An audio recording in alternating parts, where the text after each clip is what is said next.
still this morning on ITV, and I did say that we'll be looking at the very sensitive topic which borders on the 2018 Electoral Act Amendment Bill that was refused assent by the President recently, last week Friday precisely. Looking at all of this, discussing this with me from my extreme left, I have a legal practitioner, one who was one-time Secretary General of NBA and newly appointed member of National Executive Committee of NBA. I want to say congratulations to you on that, David Maduko. Thank you very much. Thank you for coming. Good morning, viewers. And next, I have the one-time local government chairman of Assent Northeast local government, and also was running mate of Ize Yamu, who was the PDP governorship candidate in the Edo 2016 governorship race, and erudite, a businessman also, no one else but John Yakubu. Many thanks for coming, John. Thank you for inviting me. Good morning, viewers. And next, I have one who I would call a veteran in journalism. He was the NUJ chairman and also was the publicity secretary of the All Progressive Congress, a chieftain of the APC, Godwin Eraho. Many thanks for coming, Godwin. It's a pleasure. All right, well, we kickstart by asking you this question first, Godwin, looking at what has been transpiring over the issues of the Electoral Act Amendment Bill for 2018. There has been criticism over this, why the president should refuse assent. And some have said that, well, the president is supposed to promote transparency and credible polls in 2019. But as they argue, the president refusing assent seems the otherwise. Well, in answering your question, I want first to make it clear that I'm here in my personal capacity. Okay. I'm not here speaking for my party. Okay. And therefore, because I'm not speaking from official position, I may not have the details as you would expect of somebody who is part of the system. Okay.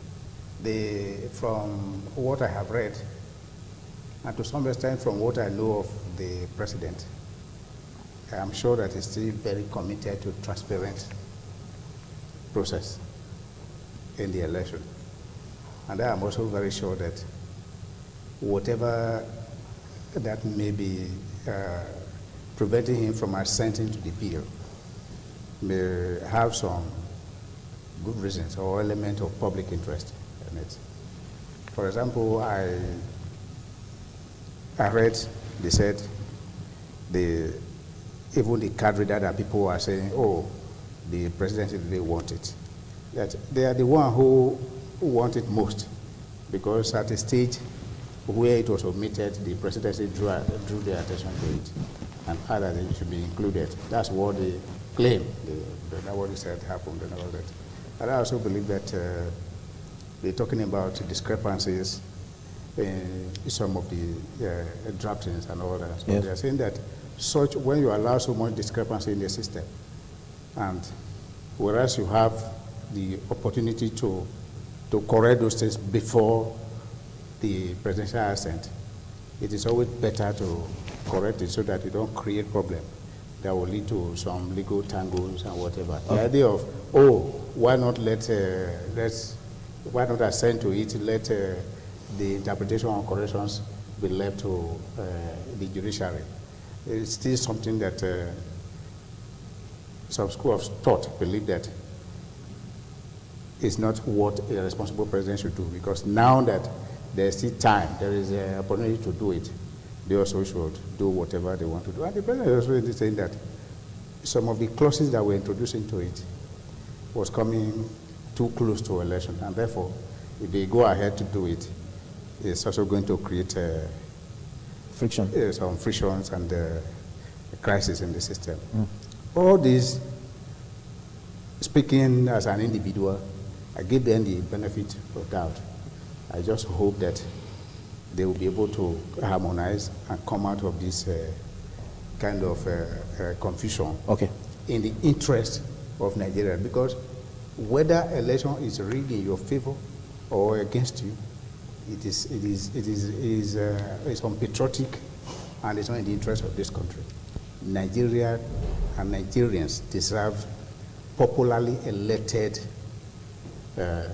government, and therefore anything that will impede the process of electing popular election or conducting popular election is something that all of us will condemn. Okay, so by that you seem to suggest that the president should have given assent to the bill. I'm saying that for now, let's believe that the reasons he has adduced so far, they are in the interest of the public. Okay, David Maduko, the time we have barely 67 days to the kickoff of the general election, and the reason the president gave on refusal to give assent, looking at the smooth running of the 2019 general election, which is sacrosanct. Do you see that as out of place? Well, thank you very much. I see a lot of things as out of place. I see the fact that this amendment bill being sent to the president 4 times and being returned 4 times is out of place. I see whatever disagreements or gray areas that could be smoothed out between the National Assembly and the president representing the executive arm of government not being done before now, and now raising the issue of lack of time as being out of place. When you are doing things for the interest of the citizens of the country, you are putting the interest of the citizens of the country in front, there must be synergy.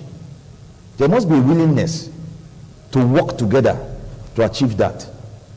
Now, a lot of issues that have been raised in this refusal to assent to the bill, to me, are very minor issues that can be smoothed out.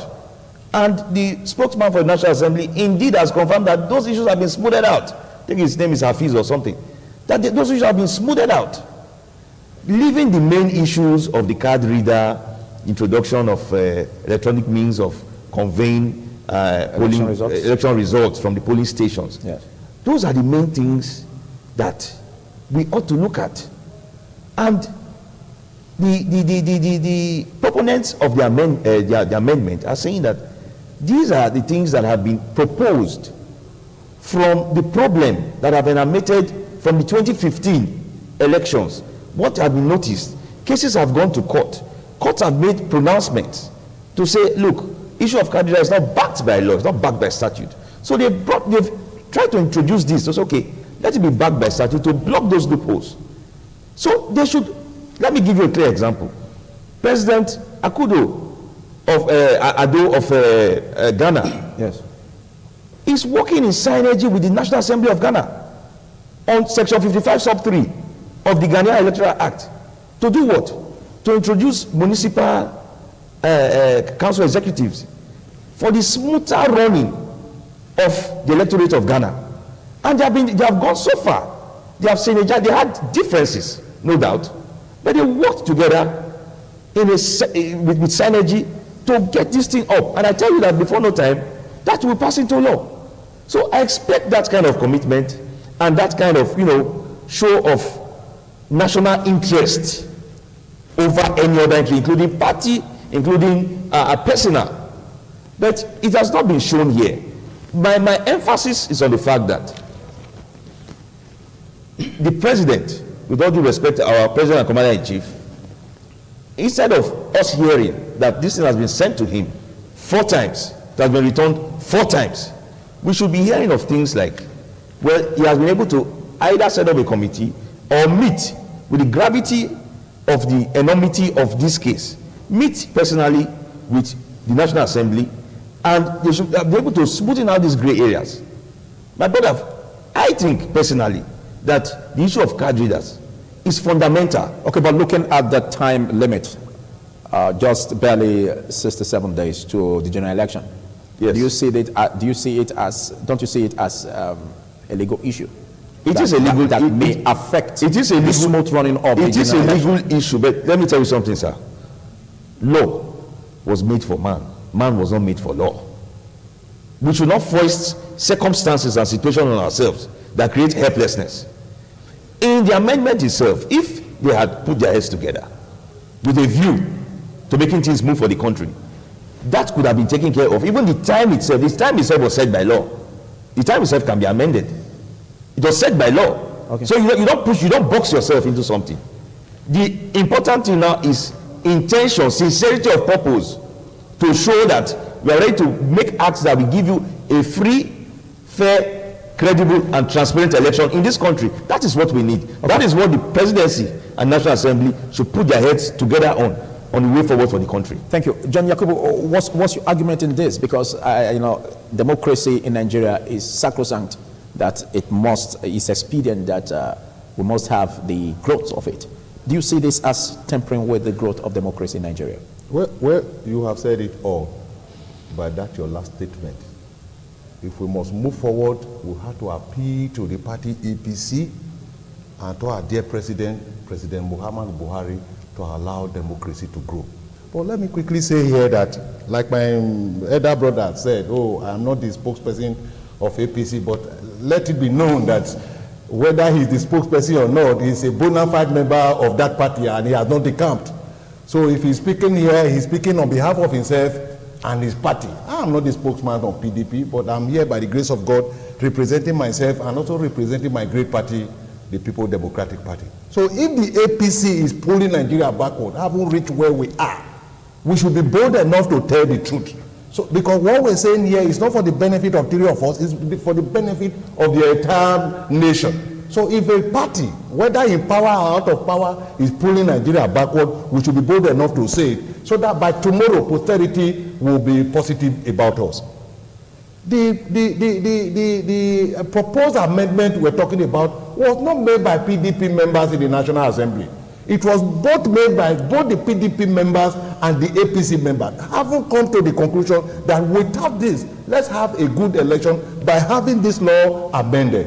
Like the lawyer said, even the last one that was taken to the presidency for Assent, before they took a clean copy to the presidency, they first of all said something similar to the presidency to make whatever amendment they wanted to add to it, so that he can have a smooth say. They did all that. If took a copy to the presidency so that they looked at it, is there any gray area we can probably amend so that we'll not be talking about spellings and others? They said, this copy is okay, just take it back and bring it back for the presidency. And that was sent to him 30 days after. He said, for the interest of the nation. I really don't understand what the presidency is talking about. Because if you alone can now begin to say for the interest of the nation, like he said, discrepancies. I don't think there's anything we have in the bill. The president did not spell out those areas. The only thing I heard him say was that because of the interest of the nation and so that we will not have problem in the election, I am not signing the bill. I will sign the bill after the election. And that is not for the benefit of everybody in this country. Okay, but what do you think is at stake? What do you think is at stake for him refusing assent? Look, let me say this. I think I've been saying this, repeatedly been saying this. If the black race, the black man, is not ready to live a civilized life, we should please go back to the forest. This is the only place where things are done selfishly based on party affiliation. Now today, the APC members are saying that, if that bill is signed, we probably will not win the election.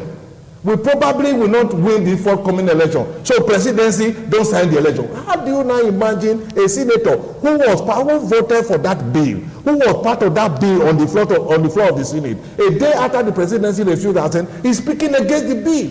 Is that not shameful? An APC senator who was part of sending the bill, he added his own voice to the bill. Now the president is refusing assent. He once again came back to the Senate floor and said, the president did well. Then what is your job as a senator? For Christ's sake, if we must move forward as a nation, we must appeal to the present government. We must appeal to the present president. Let me say this to you. Where we are today in terms of election in Nigeria was brought about by President Jonathan. What did he do? He first of all looked for a credible man in Nigeria who was neither his brother nor his relation. He looked for him and said, they told him, go and look for a man called Jega. I think when you bring in Jega in, we'll begin to think of having a free, fair, and credible election. He brought Jega in without meeting with Jega. And when Jega started all this reform, the PDP didn't have any input. They didn't interfere. They allowed him to run the full course. And even when it was there and people said, oh, if you do this, PDP will not win. The presidency signed the last bill. Okay. Like just a moment. The presidency signed the last amended bill 10 days before the last election. So what is President Buhari talking about? 2 months and 7 days to the election, you are saying, oh, if I sign it now, it will affect the election. 10 days, go and check your records. Okay, 10 days before the last election, when the last amended bill was signed. Let's look at possible grouses, like the aspect where it was on the news, the papers today, where it was said that even the INEC as an electoral agency is foreclosing the end of use of incidence forms in 2019 general election. Isn't that hope that at least there will be some transparency? Yes, like what we're saying, the entire nation is saying it, including I know Erahon will agree with me on this. By the time you put a legal teeth on the card reader, elections in Nigeria would have been free by 50%. Other laws will now be taken care of by human beings who will, during the process of conducting a free, credible election, will do the rest. So it shouldn't be by verbal pronouncement? It should not just be by verbal pronouncement. We've been used to card reader.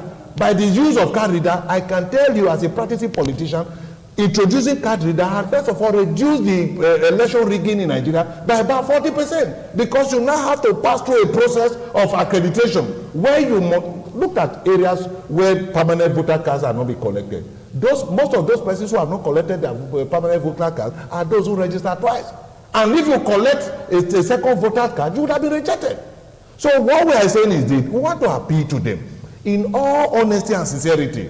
Let the president assent to this bill, because without a free, fair and credible election, this nation cannot move forward. Okay, I'll come back to you. Godwin, you heard what he said, and the whole aspect that is making the news over the possible foreclosing of the incidence forms, its usage in 2019 by INEC.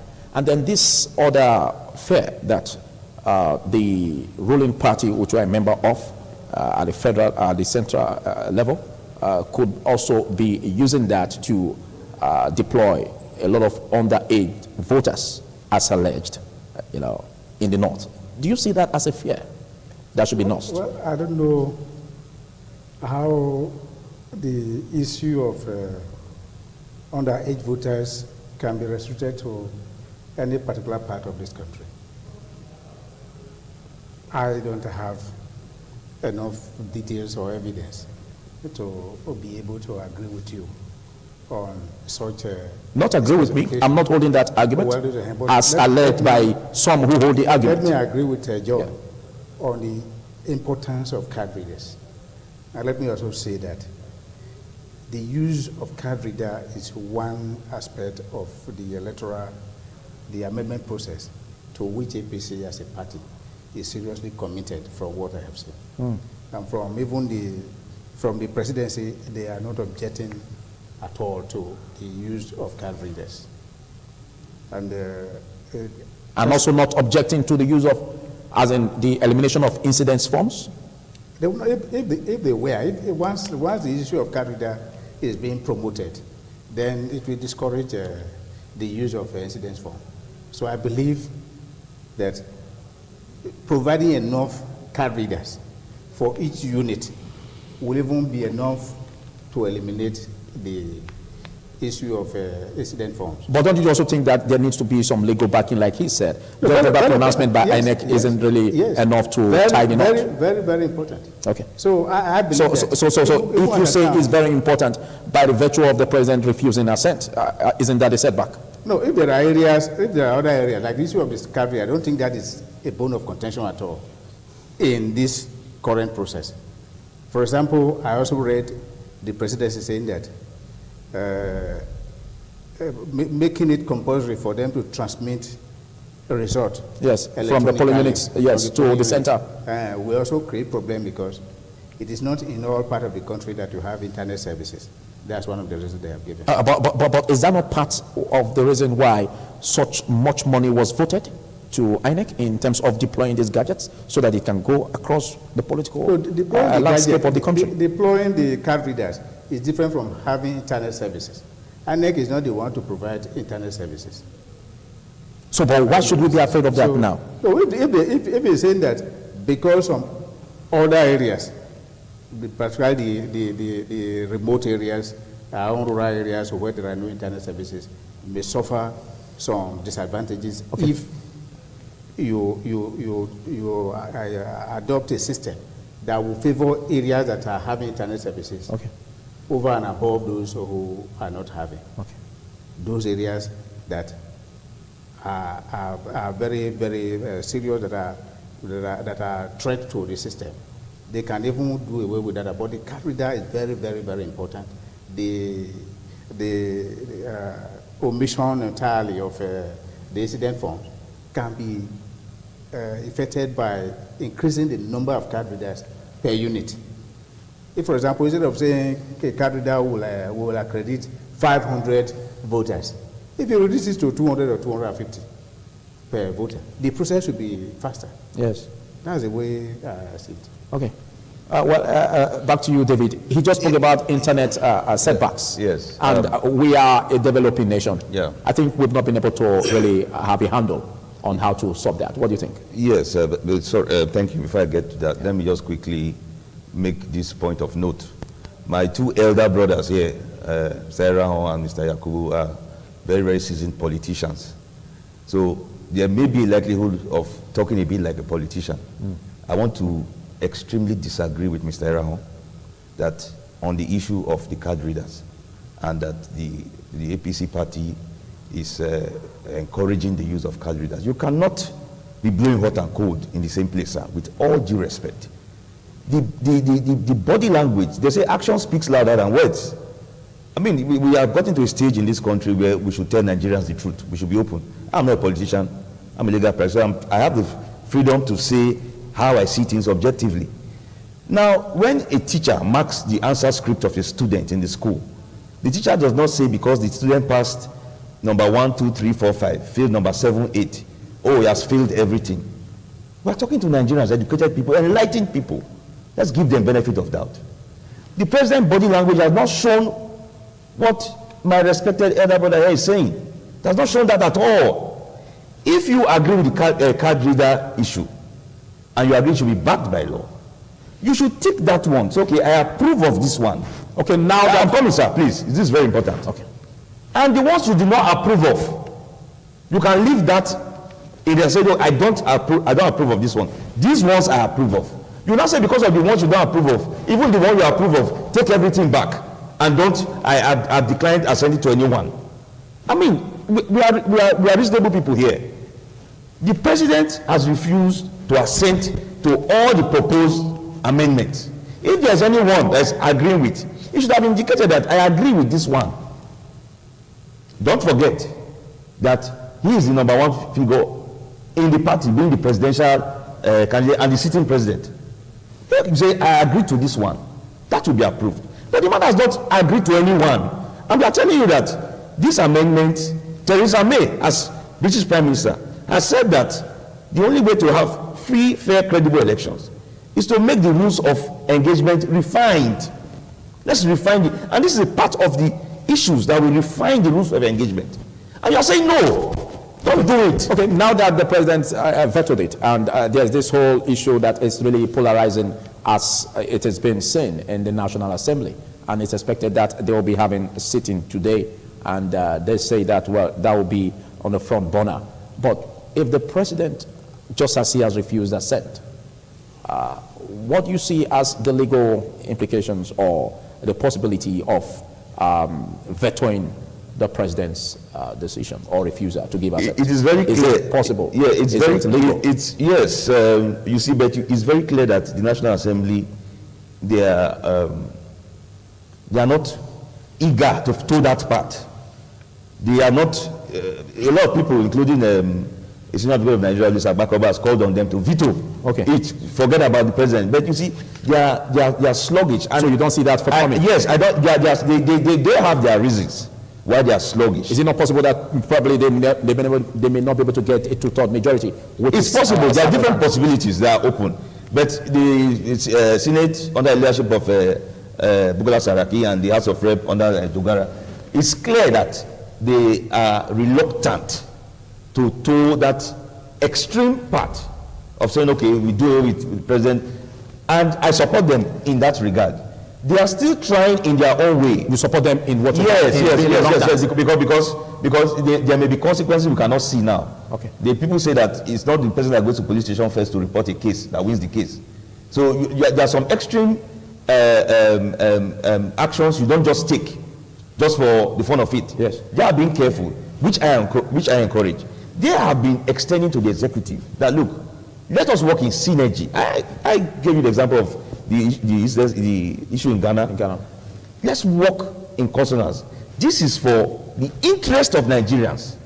This is for getting us to El Dorado, getting us to that position where we say, okay, these elections are true. Like my senior brother Yakubu has said, 50% of all the incidents this will cure it, and it rightly so. Okay. It will cure it if it is legally backed.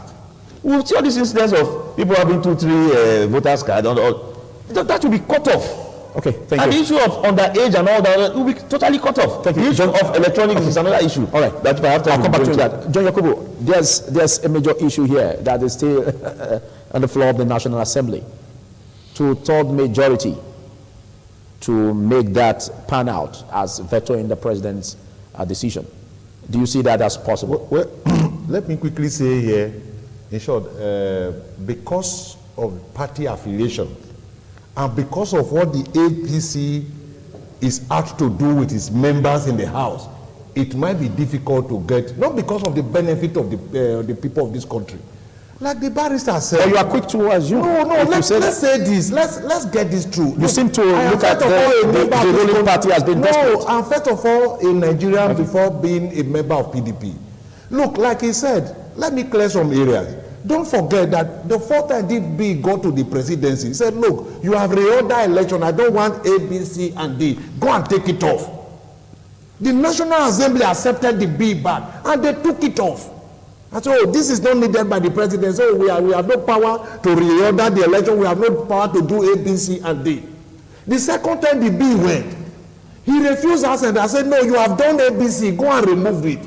Again, they accepted it. Okay, but we passed that stage. No. Now he has refused Assent. No, good. What should the National Assembly do? Why can't they do it? Shouldn't that be what democracy should be all about? That's why I said a lot of people, the shamefulness about politics in Nigeria again will bring its ugly head. Okay. Look, a people came together at the Senate and House of Reps and passed a bill.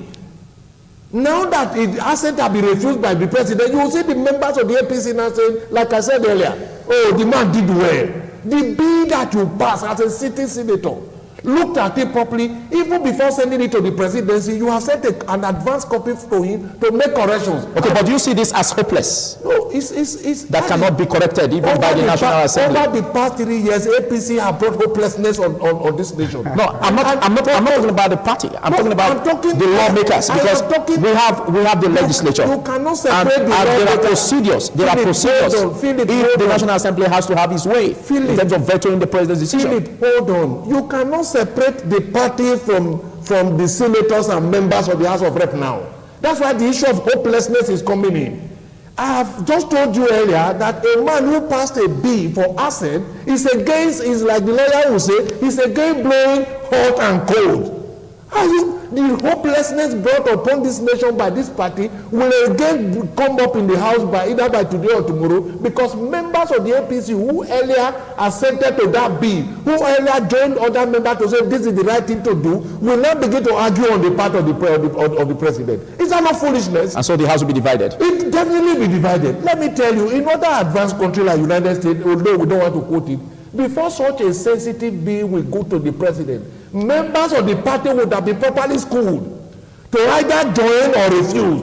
That is why you see people will cross from Democrat to Republican and say, because of the interest of the people, I am supporting this bill. Okay, but once that bill has been passed, whether it is George Bush, whether it is Donald Trump, he will sign that bill, because if he refuses Assent, it will come back. Those who approve that bill will again override. But you seem to be pessimistic about this whole issue, because if you see this as an urgent need, as sacrosanct for democracy to grow, what makes you don't think that the lawmakers will act in that line and shelve away political sentiments? I have just told you this. The leader of APC in the Senate was the first to speak about day before yesterday, Odume.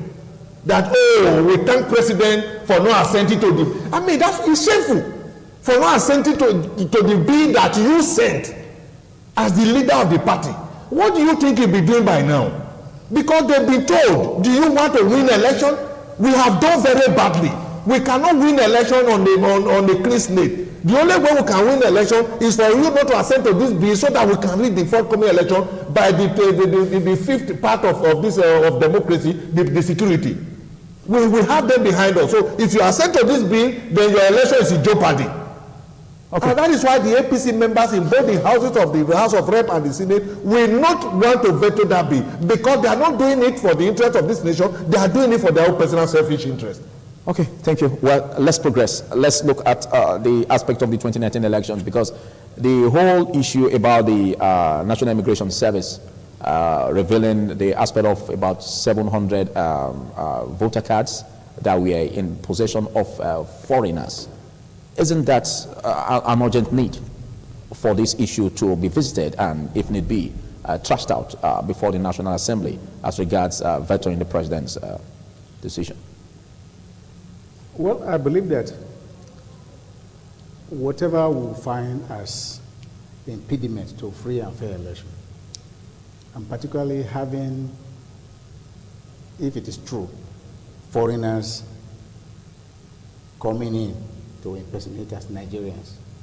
But you saw the report by the National Immigration Service, where the voter cards were taken. And so once those ones are established. And we just, sorry to cut in, we just have that.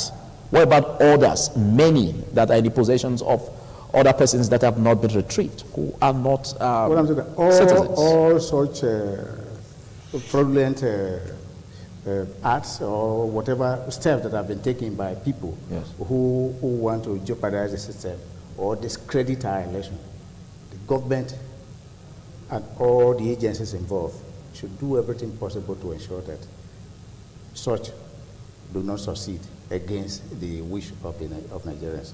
Because at the end of the day, it is only when there is a free and fair election, a government is popularly elected. Yeah, but you are saying this now, but let's look at those who are even involved in it. Yes. Because political parties are basically involved in it, in ensuring that these cards get to the hands of persons in order to massively vote in their favor, the candidates. Yeah, so look at it from that point of view and not being biased. So whoever that is involved, yes, the act itself is unpatriotic. And there is no way you can identify, say, oh, is this party that is doing it, or is this, because... Which is a setback. No particular party can be identified, so it's the only one that is solely involved in these ones. And this is not the first time. It's just that maybe because of the fact that the security agencies, all the systems are more working very thoroughly now. That is why these ones are coming to the fore. Otherwise, it's possible that these things have been, it's not just started. You will agree with me that it is not something that was started since 2015. All these things must have been there for quite a long time. Okay. And so whatever we can do to ensure that the elections of this country are internal affairs of Nigerians and not for foreigners to come in and begin to impersonate as Nigerians. And at the end of the day, because for the number you have mentioned, even 10,000 votes can alter the whole the result process of the election. Yes, and you find that the preference of foreigners may now be the one that will prevail over and against that of Nigerians, which is not proper. So I'm saying that whatever that is possible to be done to ensure that all such persons, first, they are disciplined. Those who masterminded these processes or this fraud, they should also be identified and dealt with in the interest of Nigerians. Today, APC is a ruling party. A few years ago, PDP was, but nobody knows who will be from the next few years. Okay. So, you seem to toe the line of ensuring that there must be transparency and free, fair elections. But there is this issue about allegations over your party or the presidency trying to use the anti-graft agencies to kind of fight or muzzle against the opposition, like in the area of the allegations we heard about Peter Obi's family accounts being frozen, and also the aspect of the sons of Atiku, the residence is being visited and searched. What do you have to say in all of this? Well, the problem is that in Nigeria, once informations are given out as propaganda, Yeah. because it is negative, the majority prefer to believe the negative, whether it is true or false. The EFCC has come out very clearly, and they have not been controverted, have not been denied, that they did not in any way go after the sons of Atiku. Neither have they tampered with the account of Peter Obi. Yeah. Peter Obi has not come out himself to say his own account has been frozen. He has not said so. But this insinuation has just been there, and people want to believe. And so, Do you see it as a machination of the opposition to cause such the oppositions, distraction? Oppositions and unpatriotic element. There are some people who are not even on either side, but who are just spoilers, who want to sell such information to create instability in the system. Okay. So I want to encourage our viewers and Nigerians not to believe the allegation that Atiku's sons were being haunted. Okay, thank you. The EFCC has said they had no hand in such. Thank you. I know, John Yakubu, of course, David Malcolm will have reactions on that. But if I come back to you on that, in case you're just joining us, as this morning on ITV and Tuesday edition, I'm Philip Omo-Ogupo. I've been discussing with the legal practitioner David Maduko and, of course, John Yakubu and Godwin Erahon, wrapping our heads around the issue about INEC, 2018 Electoral Amendment Bill that was refused assent by the president and has been debated. Well, leaving that, let's look at the aspect of the lull in campaign activities. Why I also expect your reactions over the previous question asked Godwin Erahon, David Maduko. The lull in campaign activities generally, it's been believed that, wow, now that the ban has been lifted, it's expected that there should be, activities at a very high rate. But it seems slow. I don't know if you feel the same. Yes, it's clearly so. Nigerians have grown wiser. They see things happening every day. They see things happening at the last minute during the elections. They see money exchanging hands. They see activities, last minute meetings. And you see, they see these things, they stomach it, and it affects the will, the drive to do things properly. Like you said, rightly so too. By now we should be seeing a jamboree of, campaigns, the way it used to be. But that is not the case now, because there is no faith in the system. There's no faith in the system again. The faith in the system is dampened, it's non-existent. People just want to do it, okay, just do it. It's a process. Then we'll go to the determined powers to probably push all our push. Then the whole system has been corrupted. The faith in the system, in the process, is not there. It's not existent. Okay, thank you. That faith needs to be revived. And a focal factor, a principal factor, a principal power in reviving that faith is the government in power. They should lead in showing that, yes, things can be free. It's not that there's hardship and probably no. Of course, that adds also. Before you can take nomination form, before you go through the primaries and all that, you realize that there's economic hardship. So that's already been realized. Well, I really don't know what you mean by the political activity or the tempo not being high as expected. Maybe for the APC, that might be correct. But for the PDP as a party that I belong to, you realize that for the past 1 week, our presidential candidates have been everywhere. We thought our flag of our campaign, and you saw what happened. It's a matter of flag. It's a matter of trickling down on areas because people mentioned at the national level. What about access? Good, I am coming. I just told you that it might be happening in other people, but for PDP that I belong to, that is not true. I have just started telling you we are doing at the national level. That will come down to this level, and I will tell you that for the past 3 or 4 days, we have been on the street. In short, I came back from Owan West and Owan East yesterday at about 8 p.m. in the night, and today we are on the road. We are on the road to Akoko Edo. So if others are not campaigning because they believe that they will buy the vote at the end of the day, spend government money to buy people, the PDP is not waiting for that. By tomorrow, we are in Nesako, in 3 places in Nesako. So we are telling the people, we are selling our manifesto to the people, we are selling our candidate to the people, right from the presidency to the House of Assembly, and we are doing that. Okay, thank you. Quickly, let's see your reaction. Let's see your reaction over the allegations projected by your party over the sons of the presidential candidate being. But you know that this is true. But the FCC denied all of this. What would they not deny? They will even deny that Okukpe had not been invited. What would they not deny? They deny that we just send our officers there not to arrest him. When the man said, you cannot arrest me without a search warrant. Now, what would they not do? They would deny everything. But what we know, what you know, and is known to everybody is that rather than push for the development of this society, rather than push for a free, fair election, they are using their power, the power of the government, which was established by PDP, to do other things. They are using it to hold down the members of the opposition. And that is not fair enough. We are only telling Nigeria to begin to open their eyes now and see. Because it is only in this country that you are telling the man is not doing well. He said, what of your 16 years? Look at France. About 2 years ago, the present president of that country got a popular vote from the youth. Okay. But for the past 1 week, the same people have been on the street saying, no, this is not the kind of thing we voted for. If it were to be in this nation, APC will say, oh, why did you not shout when it was 16 years of PDP rule? That is development. If you have not done well, let me tell you this, before we continue. If Aisha Buhari can come out to tell the entire nation, my husband is not in charge, my husband is not in charge, who are other APC members who will be telling Nigerians that this man is in charge? Okay, thank you. We are running off now, and I want to take that as your submission because we are pressed for time. What's your reaction in all of this? What do you have to say in 1 minute? My appeal to Nigerians is that we should be positive and patriotic. We should place the interest of Nigeria ahead of what, because we have no other country. Thank you. That's quite short. All right. Goodluck Jonathan wrote a book recently, My Transition Hours.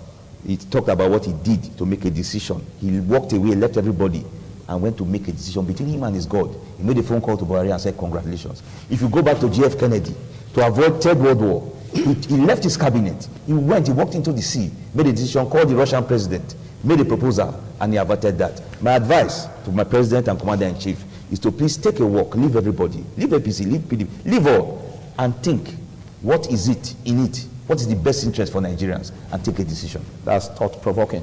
Thank you. John Yakubu, I know you gave your submission, but do you have, okay. What I will say is to plead with the government in power. Yeah. President Muhammadu Buhari, our president, and APC, to allow this country be. Because with or without the APC, this country will continue. Okay, thank you. Thank you, John Yakubu. Thank you, Gordon Irahon and David Maduko. Well, we want to see how it pans out in the sitting by the federal lawmakers today and see what that will be done. If it's possible to have a two-thirds majority to veto the president's decision on that, and how that is going to go depends on the way it will be expressed in the House. Well, this is what we call it a wrap on this segment of TMI. TMI still continues. Shall we bring you insurance segment? Don't you go away.